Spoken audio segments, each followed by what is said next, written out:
Que les bénédictions soient, que la lumière engendre toujours la lumière, éternellement la lumière. L'épineuse question de l'avortement. Oui, très épineuse question de l'avortement. C'est un sujet devenu pratiquement tabou. Chacun, chaque voix s'élevant, donnant son opinion, son appréciation. Il y en a qui disent qu'on doit être contre l'avortement. Il y en a qui disent qu'on doit être pour l'avortement. Il y en a qui sont dans le middle way. Il y en a qui, bon, sont indifférents à ces sujets et prennent les décisions au moment où ils se trouvent dans une situation de grossesse.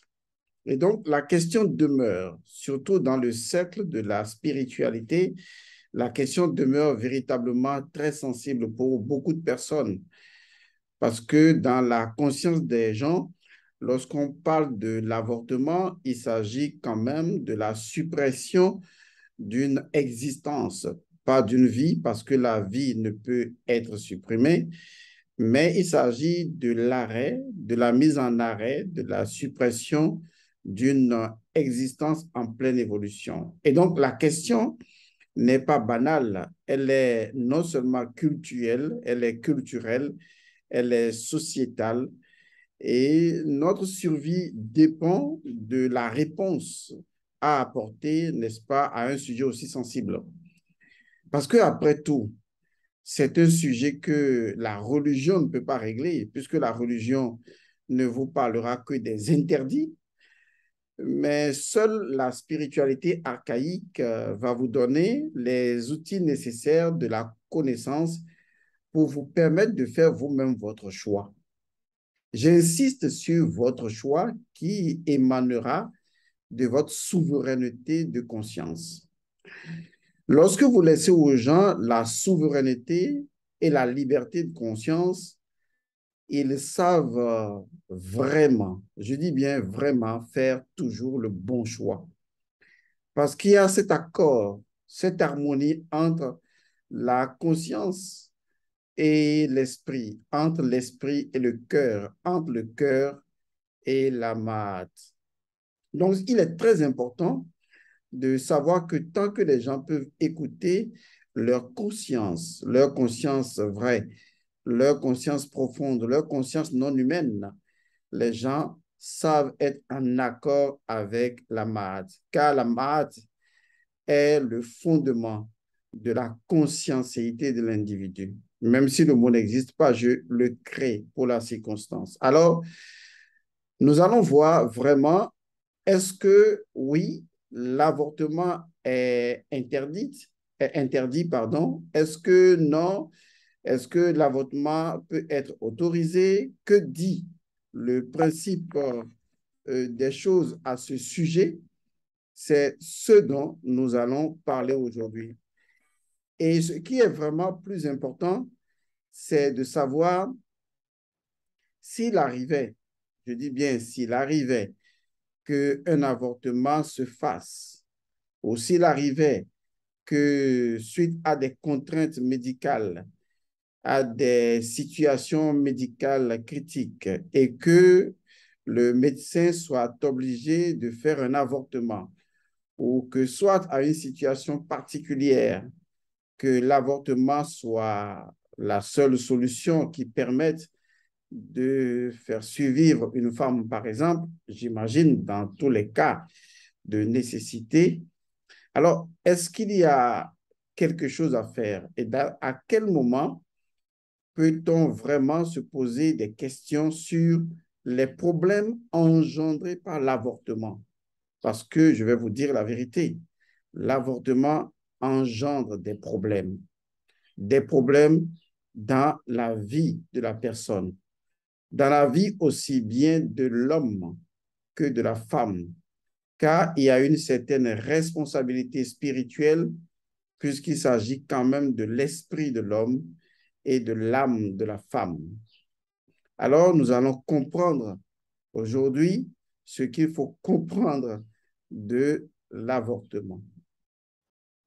Alors, je vais renvoyer chacun à la définition de l'avortement. Ce n'est pas notre dada ici pour le moment. Ce qui nous intéresse, c'est de comprendre au niveau spirituel comment est-ce que, du point de vue de la malade, on peut comprendre le processus d'avortement. Alors, d'abord, la MAD n'est pas un interdit. Ce n'est pas un ensemble de lois qui interdisent quelque chose. C'est contre la souveraineté de conscience d'interdire. C'est pour cette raison que l'un des principes essentiels de la spiritualité, c'est qu'il est interdit d'interdire. Il est prouvé que plus vous interdisez des choses aux gens, plus les gens sont enclins à violer l'interdit ou à faire justement ce qui est interdit. On a vécu cette histoire avec le mythe du Jardin d'Éden. Il a fallu un interdit pour créer justement ce qu'on appelle l'attirance ou créer le désir ou vouloir découvrir ce que cet interdit-là cache en fait. Un enfant nous le prouve, hein? Vous interdisez quelque chose à un enfant, et bien l'enfant doit découvrir ce que vous lui interdisez. Et nous savons très bien que les interdits archéologiques n'ont jamais empêché l'humanité, à leur risque et péril, de violer des tombes, de faire certaines choses, parce que tant que l'homme entend interdit, eh bien, il devient extrêmement curieux. Et donc, il est interdit d'interdire. Il faut ramener chaque individu à la souveraineté de conscience pour lui permettre de faire toujours le choix qu'il faut. Et le choix sera toujours celui favorable à la nature, sans extrémisme. Vous voyez, parce que l'extrémisme, selon moi, c'est l'absoluité du bien contre l'absoluité du mal. Et ça ne peut jamais marcher. C'est de décréter qu'il y a un mal absolu, qu'il y a un bien absolu, et qu'une chose est absolument mauvaise et qu'une autre chose est absolument bonne. C'est le fondement même de l'impérialisme, et c'est ce dont l'impérialisme se sert aujourd'hui pour pouvoir nuire à la planète. Donc, nous allons comprendre vraiment au niveau significatif, au niveau signification spirituelle, ce qu'on peut comprendre par l'avortement. Alors, la connaissance spirituelle permet de comprendre les choses. Lorsque vous prenez, comme on appelle le processus de la grossesse d'un enfant, il faut d'abord commencer par cela. Qu'est-ce qui fait la naissance d'un enfant? Comment est-ce que spirituellement on peut comprendre la formation de l'enfant dans le ventre de la mère? Je vous ai déjà dit dans sur cette chaîne que le monde astral, qui est le monde ayant donné naissance au monde physique, que le monde astral est le monde de la quatrième dimension. C'est un monde dans lequel il n'y a ni passé, ni présent, ni futur, et que naturellement, on peut découvrir le présent, le passé, le futur, ici et maintenant. Et que si certaines choses devront se produire dans le monde physique, eh bien, cela se produit selon une cyclologie bien définie, bien avant dans le monde astral, avant que cela n'arrive dans le monde physique. Et le petit exemple, c'est lorsque vous faites certains rêves. Vous allez voir que vous faites certains rêves et ça ne se produit pas maintenant et ça se produit 1 an après, 2 ans après ou 3 ans après, selon votre cyclologie personnelle. Donc, il va sans dire que dans le monde astral, un événement peut se produire des jours, des semaines, des mois et même des années avant, dans le monde astral, avant que cela ne se produise dans le monde physique. Ça, c'est un élément important. Ce qui fait que la grossesse d'un enfant, lorsque les parents se rencontrent et puis font l'amour ensemble et naturellement, on dit de la femme qu'elle est enceinte, c'est une action dans le monde astral qui a eu lieu bien auparavant. D'accord? Parce que quand deux personnes se rencontrent, si ces deux personnes ne s'étaient pas déjà astralement rencontrées par anticipation, on va le dire comme ça, eh bien, ces personnes ne pourraient pas se rencontrer dans le monde physique. Et donc, dans le monde astral, les choses ont toujours une longueur d'avance.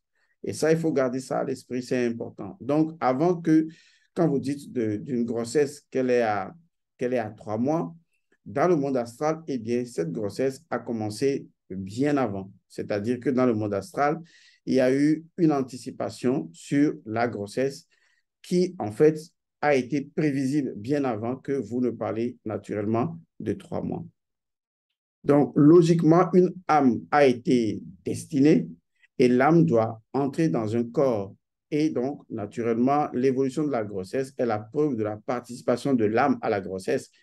parce que c'est l'âme humaine qui envoie une entité qui est liée à son karma, laquelle entité devient un élémental qui va participer à la formation de la grossesse dans le ventre de la mère pour permettre justement à l'enfant qui va venir d'avoir les configurations karmiques de l'âme qui va venir. Donc, comprenez qu'une âme, avant sa venue, participe à la formation de l'enfant dans le ventre. Autrement, l'enfant ne pourrait pas porter les configurations karmiques avec cela. Cela se passe de façon spontanée, comme si les seigneurs, ceux qu'on appelle les seigneurs du karma, avaient décidé spontanément de la chose. Encore que les seigneurs du karma ne sont pas des êtres humains. Ce ne sont même pas, on le dit comme ça, mais ce ne sont pas vraiment des entités. Ce sont des principes qui fonctionnent à l'intérieur même de l'âme humaine. De telle sorte que, selon le karma, les seigneurs du karma qui font partie de l'âme humaine, eh bien, décident du fonctionnement de votre prochaine vie terrestre en initiant une énergie qui va participer à la formation de l'enfant dans le ventre de la mère. Et donc, l'enfant portera le karma de l'âme qui va l'incarner dans sa prochaine incarnation. J'ai résumé un peu les choses sans rentrer dans les détails précis.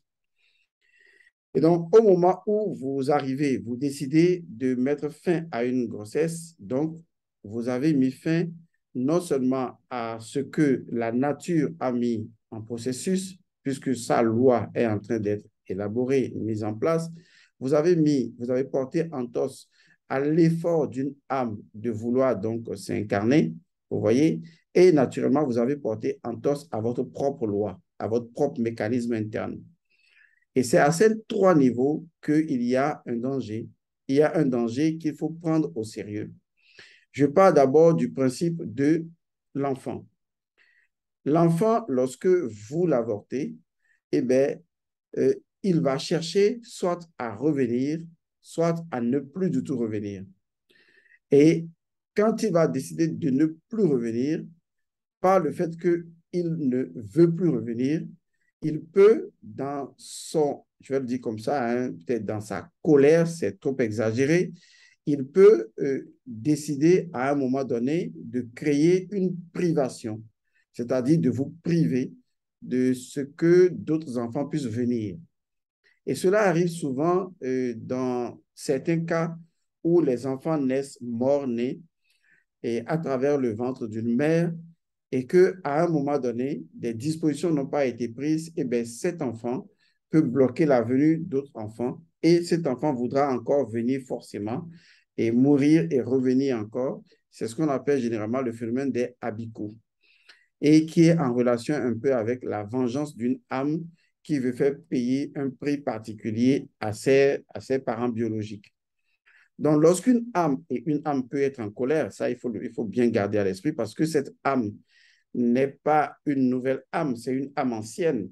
C'est une âme qui peut être un ancêtre de votre famille ou quelqu'un qui a choisi donc de venir par vous et qui a fait des efforts pour pouvoir venir par vous. Et donc, vous avez bloqué le processus d'incarnation de cette âme et cette âme peut décider, excusez le terme, de vous faire payer la situation. Et à ce titre, naturellement, cette âme va tout faire pour bloquer toute possibilité pour vous d'avoir des enfants. Cela arrive généralement dans les cas où vous allez voir beaucoup de femmes qui font des rêves d'enfants. Quand vous commencez à faire des rêves d'enfants, c'est qu'il faut prêter attention à la situation. Ça peut vouloir dire que eh bien, les enfants vous rappellent que vous avez déjà avorté de par le passé. Et donc, il faut faire très attention. Et quand vous faites des rêves d'enfants, il faut voir comment les rêves se déroulent et vous posez toujours la question, est-ce que j'ai avorté? Si vous avez avorté, c'est normal que ces genres de rêves surviennent. Ou lorsque on a fait tous les tests médicaux et on a constaté que vous n'avez absolument rien, et que dans les rêves, vous voyez que vous perdez toujours un enfant ou bien un enfant se noie dans l'eau ou que l'enfant, vous l'avez et l'enfant a disparu, vous avez commencé à le chercher, vous ne le retrouvez pas. Et donc, cela fait que depuis, vous n'avez jamais eu d'enfant ou bien vous n'avez d'enfant que dans le monde spirituel, même si ce côté peut avoir d'autres explications hein, en termes de mari de nuit et de femme de nuit. Il y a le fait qu'il y a des rapports évidents avec quand vous n'arrivez pas à avoir des enfants et que vous faites certains rêves, cela peut être en relation avec le fait d'avoir justement soit fait une fausse couche, soit que vous avez fait une interruption volontaire de grossesse parce que la santé de la femme est menacée, soit parce que vous-même, délibérément, vous avez décidé d'avorter donc d'un enfant, une âme qui a choisi de venir par vous et vous l'avez empêché dans son élan. Et donc, cela peut créer la colère de cette âme et cette âme peut devenir l'âme qui va bloquer complètement la possibilité que d'autres enfants viennent. Vous savez, cela existe chez les enfants, hein? C'est un instinct de protection chez les enfants. Un enfant peut estimer que parce que il vous a vu mal agir, il va chercher à protéger les autres enfants de vous. Vous voyez, tout simplement parce que vous êtes une menace pour la jante d'enfance ou de l'enfant. Ça, c'est une explication qui est très importante à comprendre. Donc, sur ce premier point, eh bien, l'enfant peut devenir pour vous un blocage. Et c'est la raison d'ailleurs pour laquelle en Afrique, lorsqu'il y a avortement, et c'est des choses qui arrivent toujours dans certaines contrées de l'Afrique, même dans les villages, ça arrive. Lorsque cela arrive de façon involontaire ou de façon volontaire, l'élément le plus important qui doit pouvoir régler la situation entre le monde invisible et le monde visible, entre le monde spirituel et vous, l'être physique, c'est ce qu'on appelle un rituel de purification. Ceci est obligatoire. Parce que si vous ne faites pas de rituel de purification et vous faites un premier avortement, un deuxième avortement, un troisième avortement, il faut savoir que les enfants qui viendront après les avortements que vous avez faits, eh bien, ces enfants vont hériter des situations conflictuelles des enfants que vous avez avortés. Soit cela se passera sur ces enfants-là en termes de mauvaise santé. Cela pourrait également se passer sur ces enfants en termes de réduction de leur existence sur Terre. Cela peut se passer sur les enfants en termes de, disons, de situation conflictuelle professionnelle parce que ces enfants devront supporter la charge d'énergie des enfants qui étaient passés par la même matrice et qui ne sont pas arrivés.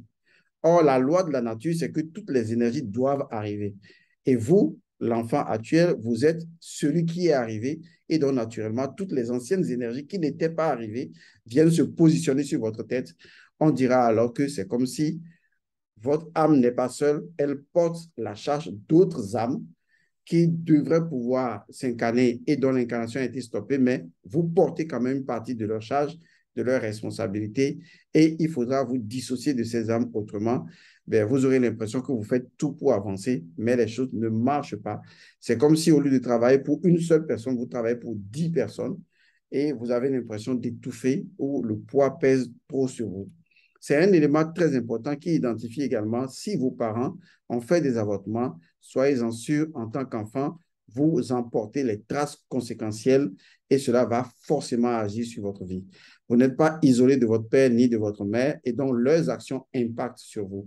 Il vaut mieux poser la question à vos parents, savoir est-ce que vous avez fait des avortements? Ça n'a rien de honteux. Il faut juste prendre les dispositions pour éviter que, disons, l'absence de purification n'impacte finalement la vie des enfants. Et comme tout rituel ou non rituel est intemporel, la situation peut survenir à tout moment.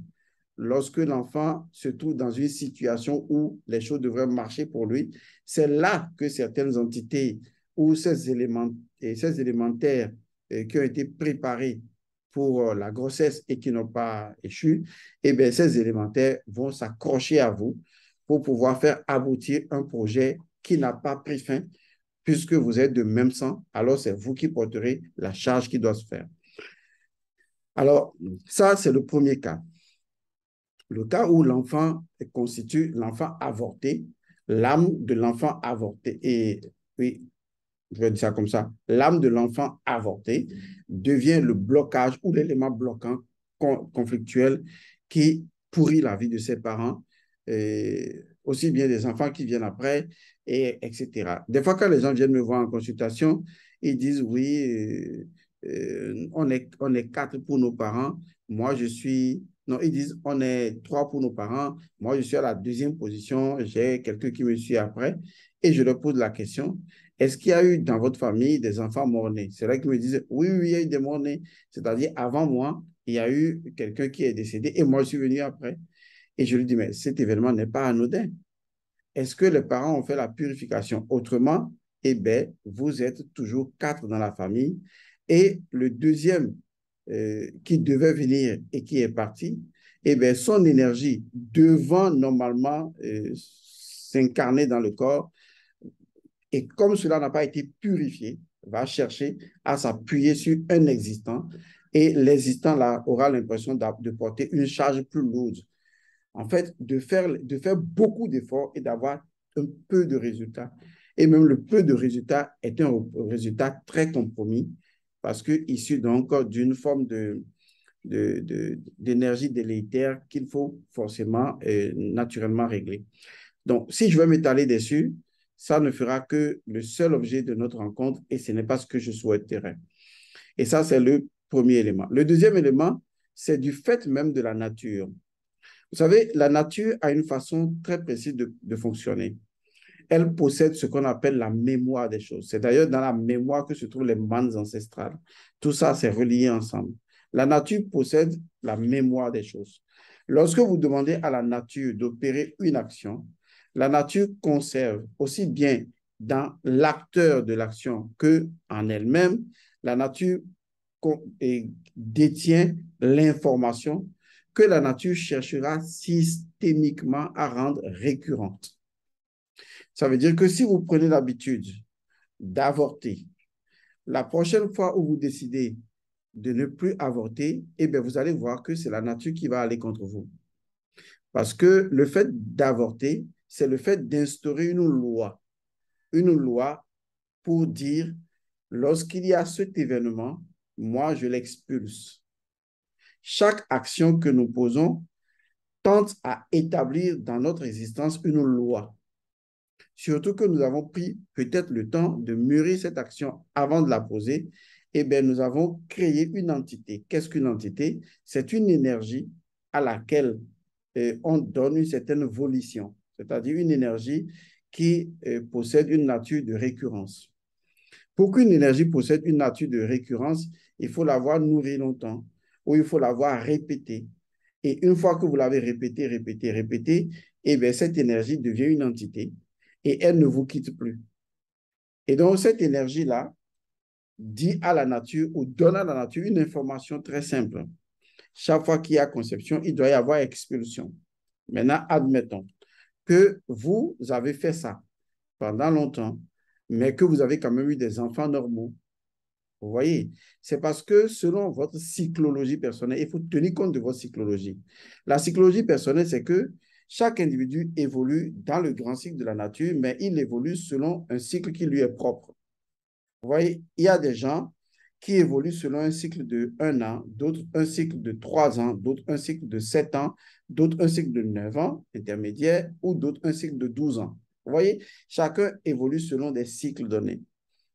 Tant que vous n'atteignez pas la fin d'un cycle et le début d'un autre cycle, les conséquences de certains actes n'arrivent pas tout de suite.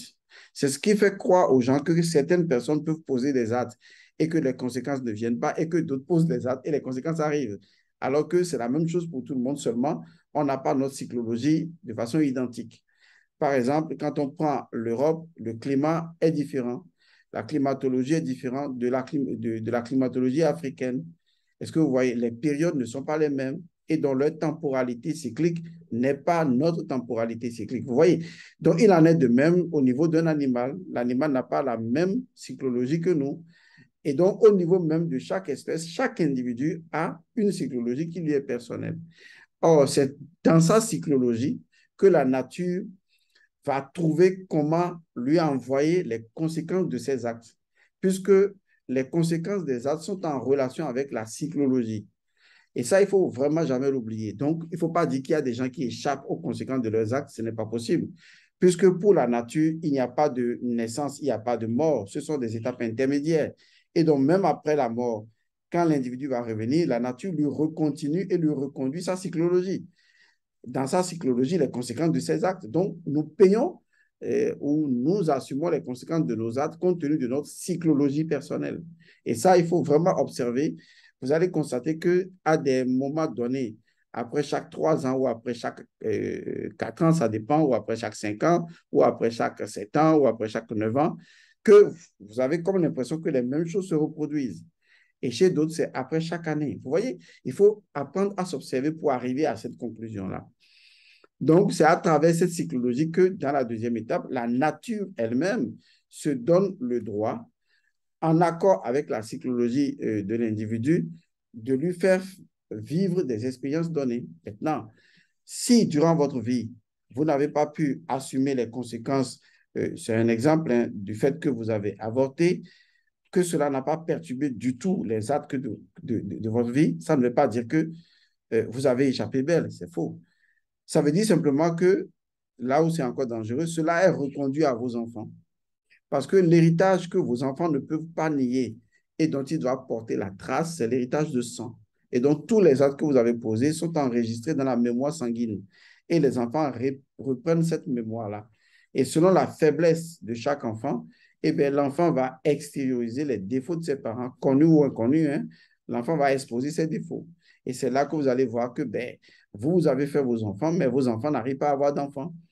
Alors que, en fait, justement, vous, votre cyclologie n'étant pas venue pour que les choses se remettent en ordre, vous avez fait des enfants. Or, les enfants portent toujours, disons, le schéma sanguin et les enfants vont ressentir ce schéma-là comme une nécessité puisque vous avez laissé dans le sang l'acte qui est devenu une loi, bien sûr, l'acte d'avorter, et donc votre sang transporte l'énergie d'avorter.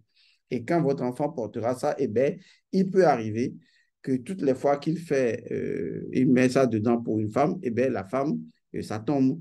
Il essaie, ça tombe. Vous voyez, ou carrément, à un moment donné, il essaie de trouver, il n'en trouve pas. Et il se demande, mais pourquoi il n'a pas d'enfant? Et comme il est en ignorance de l'histoire de ses parents et des parents de ses parents, il ne sait pas qu'en fait, eh bien, dans la loi du sang, les fautes des parents sont transmissibles aux enfants. Cela ne veut pas dire que les parents sont dédouanés de cette faute-là. Non, ça n'a rien à voir. Les parents se réincarneront pour pouvoir assumer les conséquences.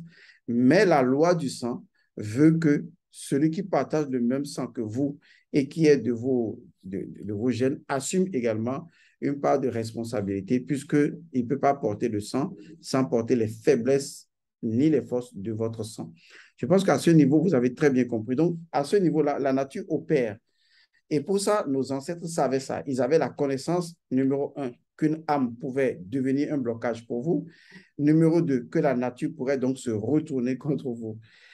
Parce que ils ne se sont pas réveillés un jour pour dire n'avortez pas. Est-ce que vous voyez, ils n'ont pas dit ça. C'est important. Maintenant, troisième étape, l'étape la plus dangereuse, c'est l'étape au cours de laquelle vous êtes en train de porter atteinte à ce que je pourrais appeler les mannes ancestrales. Et ça, c'est la partie la plus criarde. Vous portez atteinte aux mannes ancestrales.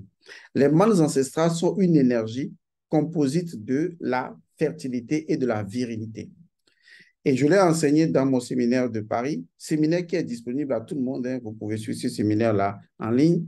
J'ai expliqué que le principe premier des mannes ancestrales, c'est le principe selon lequel toutes les choses ont toujours été. Or, pour que toutes les choses soient toujours de façon permanente, comme elles ont toujours été, qu'elles seront à jamais, il faut que deux courants d'énergie soient fonctionnellement, fondamentalement efficaces à l'intérieur des choses, ont toujours été.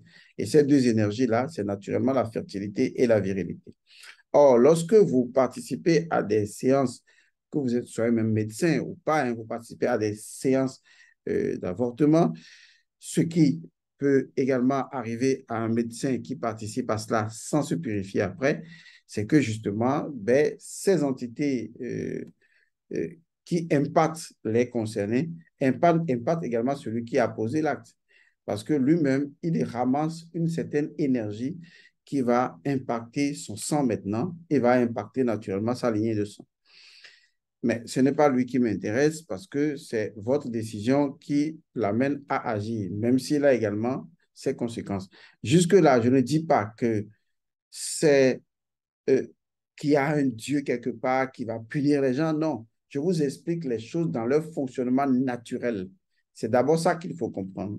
Donc, je disais que la troisième partie, c'est les mannes ancestrales. Ce qui fonde les mannes ancestrales, c'est ce qu'on pourrait appeler tout simplement l'action de l'ascendant qui génère le descendant, qui devient un ascendant qui génère un autre descendant. De façon terre à terre, quoi, triviale, c'est comme ça que je vous l'explique pour que vous compreniez. À partir de ce moment, Le fait donc de faire cette privation-là, d'empêcher un existant de venir, crée un désordre, aussi bien dans les mannes ancestrales que dans le principe premier même de l'existant. Puisque l'existant, préexistant à sa propre existence, c'est la préexistence, le principe premier, qui initie l'existence. Mais quand vous stoppez l'existence, eh bien, vous créez un déséquilibre, un désordre, et donc le préexistant se trouve donc dans une situation assez bancale. De la même façon, au niveau des mannes ancestrales, c'est pareil. Vous êtes en train de porter entorse aux principes qui fondent l'ascendant, qui génère le descendant, qui lui-même devient un ascendant, qui génère un autre descendant, et ceci à l'échelle infinie. Vous vous dites, à travers votre acte, j'arrête tout descendant et je ne lui reconnais pas un ascendant, ou bien je le rend conflictuel à un ascendant en lui refusant le droit, n'est-ce pas, d'exister. Et cela peut être la situation la plus grave. C'est pour cette raison que lorsque quelqu'un fait un avortement, on l'amène devant les ancêtres pour que le pardon des ancêtres lui reconfère l'énergie de la fertilité et de la virilité. Vous avez donc compris. Je suis précis dans ce que je dis. Alors, après ces trois éléments, il y en a d'autres, hein, mais c'est les trois que je peux partager avec vous. Après ces trois éléments, on se pose alors une question. Est-ce qu'il faut avorter ou ne pas avorter? Alors, je pense que ce n'est pas à moi que vous deviez poser la question. Et je pense que dans la souveraineté de conscience de chaque individu, seule l'ignorance nous pousse à agir de façon maladroite ou inconsciente.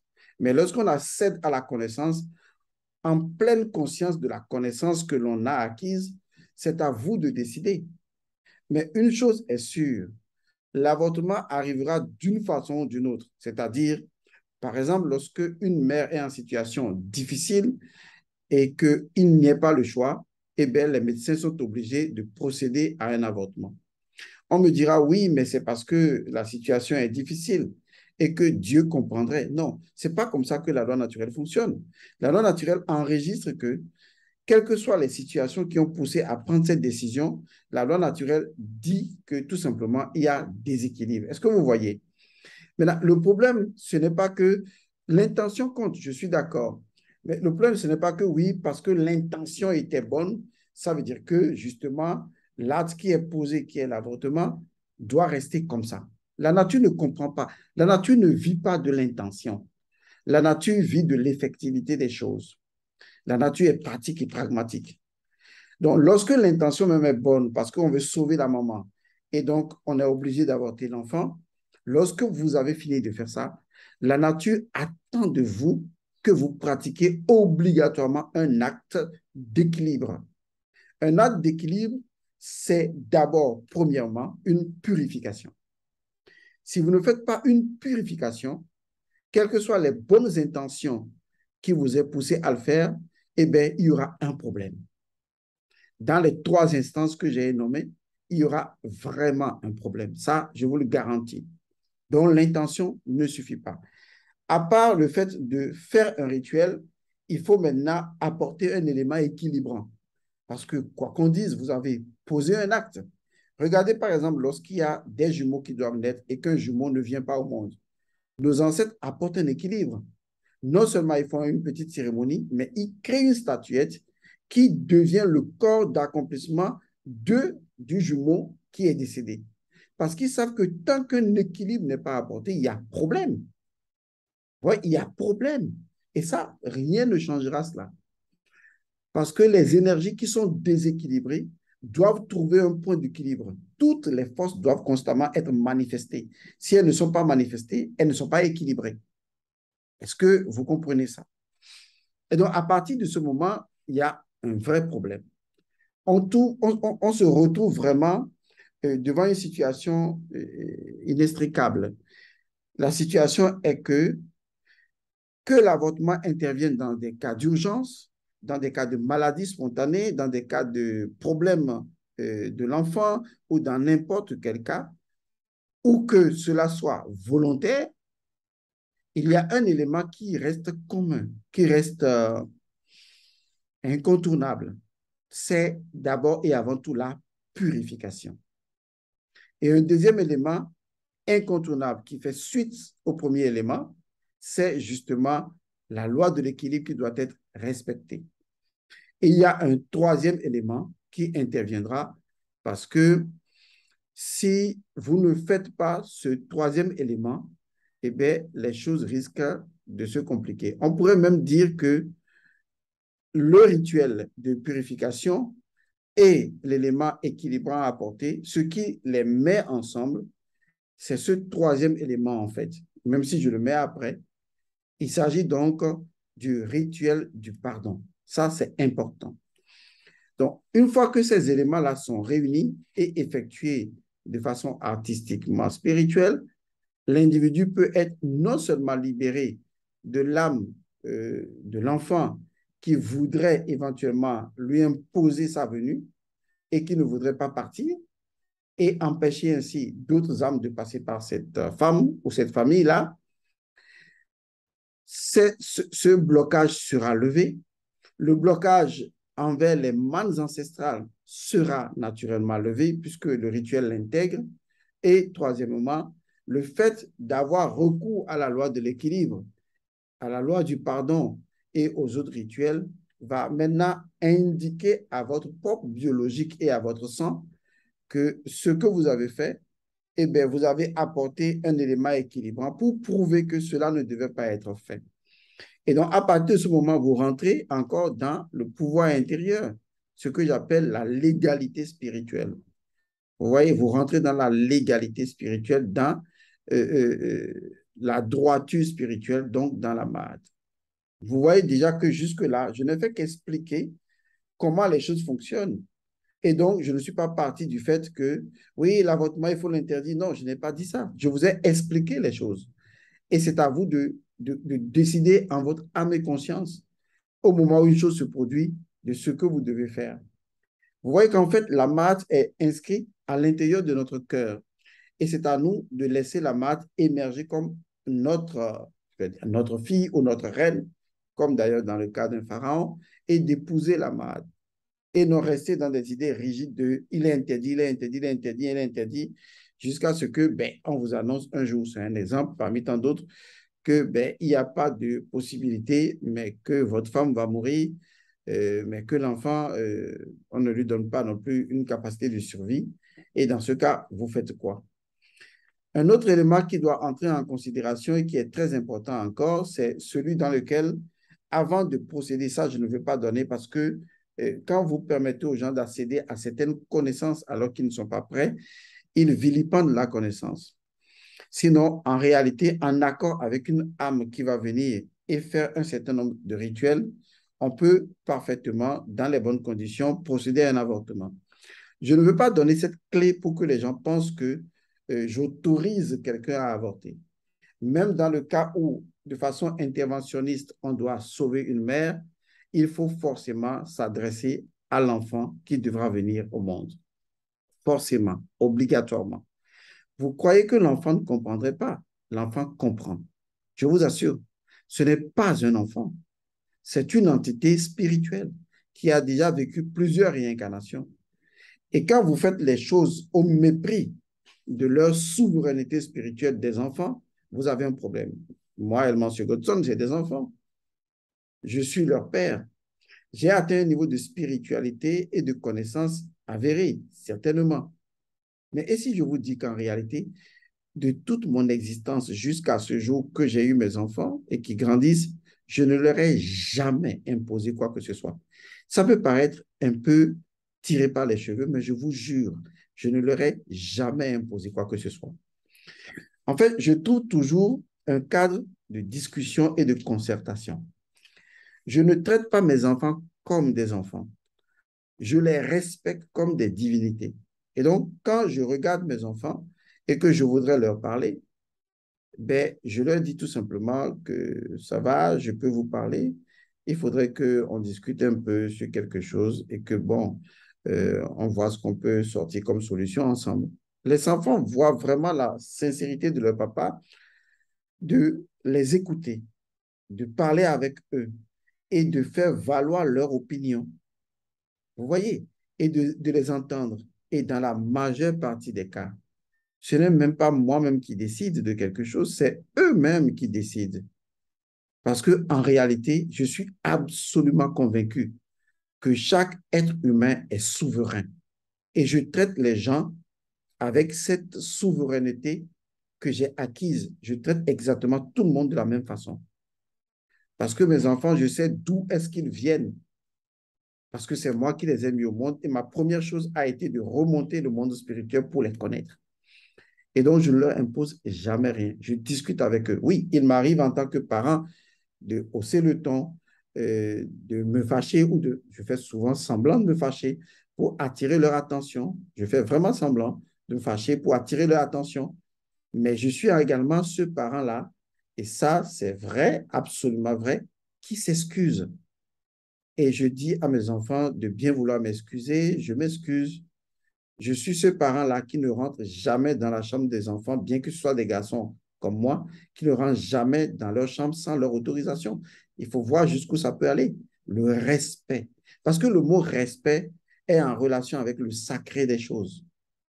Il faut vraiment sortir d'un impérialisme parental. Sinon, vous n'allez vraiment pas former vos enfants spirituellement, vraiment. Bon, ça, c'est juste une parenthèse pour dire que les enfants comprennent les choses. Lorsque la mère de mes enfants était enceinte de mon premier garçon, je passais beaucoup de temps à parler dans le nombril de son ventre pour m'adresser à mon enfant. Parce que j'estimais que j'avais en face de moi une entité ancienne qui doit venir au monde. Et ce que j'ai compris de mon garçon aîné, qui, même depuis l'adolescent, il faisait preuve d'une étrange sagesse. C'est bizarre que je le dise moi-même, mais j'ai toujours été étonné de la façon dont il est sage. Et ça m'a toujours impressionné. Et je me dis, mais comment il a fait pour être sage? Oui, bon, on dira que les chiens ne font pas de chat, mais quand même, il a dû faire un effort, il a dû prendre conscience. Et ça, c'est ce qu'un enfant, un parent attend de l'enfant, la sagesse. La sagesse ne veut pas dire faites ce que je vous dis, non. La sagesse veut dire que l'enfant doit trouver son éveil à lui-même et faire les choses par lui-même. Et nous devons faire confiance aux enfants. Alors, je donne tout ça parce que il faudrait que vous appreniez à comprendre que un enfant qui vient au monde, avant sa venue au monde, est une entité hautement spirituelle. Bon, je ferme cette parenthèse, sinon les gens vont trouver des moyens de provoquer des avortements parce qu'ils vont dire, oui, Gosson a dit que si on veut avorter, il faut donc aller faire ceci ou aller faire ça.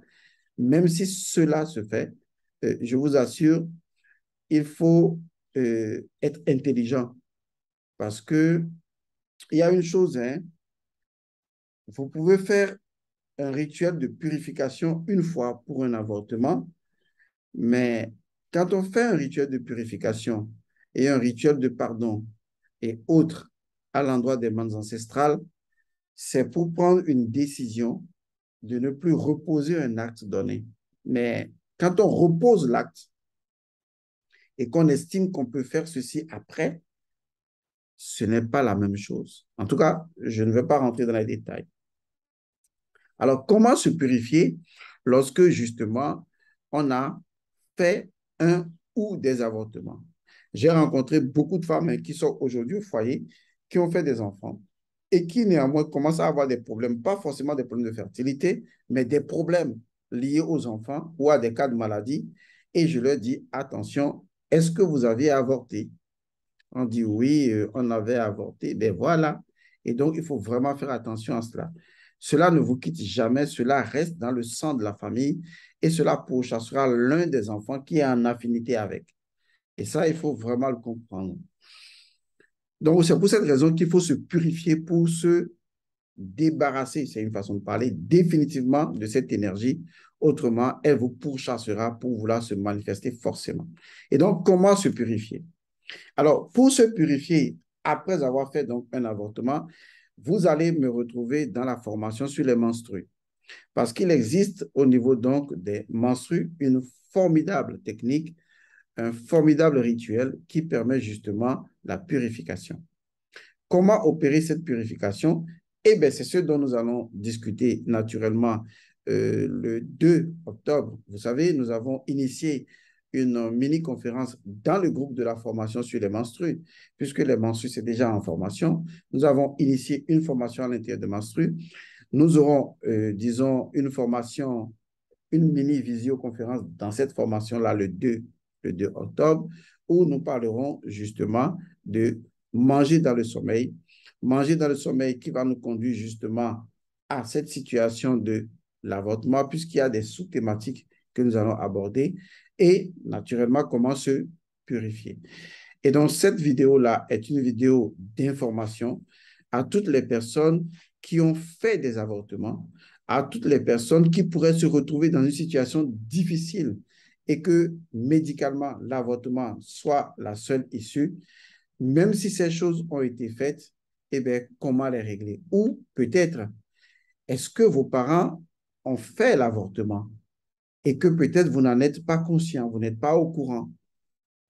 Pourquoi ne pas prendre des prédispositions ou des dispositions éventuellement, même si vous n'êtes pas conscient qu'un avortement a été fait, pourquoi ne pas régler le problème une fois pour de bon avec le sang que vous portez aujourd'hui? Je pense que ce serait vraiment idéal parce que les parents, quoi qu'on dise, cachent beaucoup de choses aux enfants. Je vois mal un parent s'asseoir. Je ne dis pas que c'est impossible, mais c'est assez idéalistique. Mais je vois mal un parent en train de dire à ses enfants, bonjour, vous savez, quand j'avais 18 ans, j'ai avorté une fille, après j'ai rencontré une autre que je l'ai avortée, ou après j'ai fait ceci, ou bien moi, maman, j'ai avorté, après j'ai fait ceci, après je l'ai avorté. Je crois que ce n'est pas une discussion qu'on a avec les enfants normalement, même si c'est une discussion qu'il faudrait avoir avec les enfants pour leur montrer la responsabilité spirituelle qui devrait se dégager des actes que l'on pose. Mais même si ce n'est pas fait, eh bien, l'enfant qui grandit aujourd'hui doit prendre ses responsabilités en se disant, et si mes parents avaient fait des avortements, ou si dans ma lignée de sang, des avortements ont été exécutés, comment est-ce que je règle le problème? Ce sera dans le 2 octobre dans les menstrues. C'est une formation. Et dans cette formation, on va faire une visioconférence. On parlera de ces grandes thématiques-là. Et vous comprendrez comment est-ce qu'on peut se purifier après avoir fait un avortement. Pour finir, sachez que tout rituel est intemporel. Un rituel n'est pas inscrit dans le temps parce qu'un rituel est Osiris. Osiris est intemporel.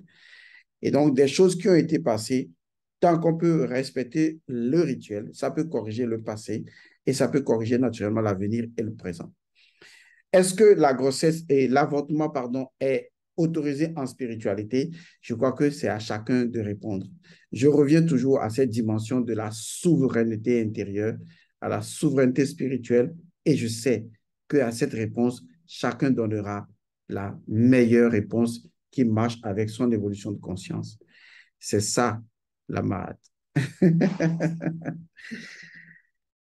Paix à vous. Donc, merci. J'invite les gens à s'inscrire pour la formation sur les menstrues. Cette formation, elle est formidable. Beaucoup de gens continuent de s'inscrire. Nous évoluons énormément avec les gens dans cette formation parce que les gens n'imaginent pas jusqu'à quel point les menstrues de la femme sont extraordinaires. Paix à vous.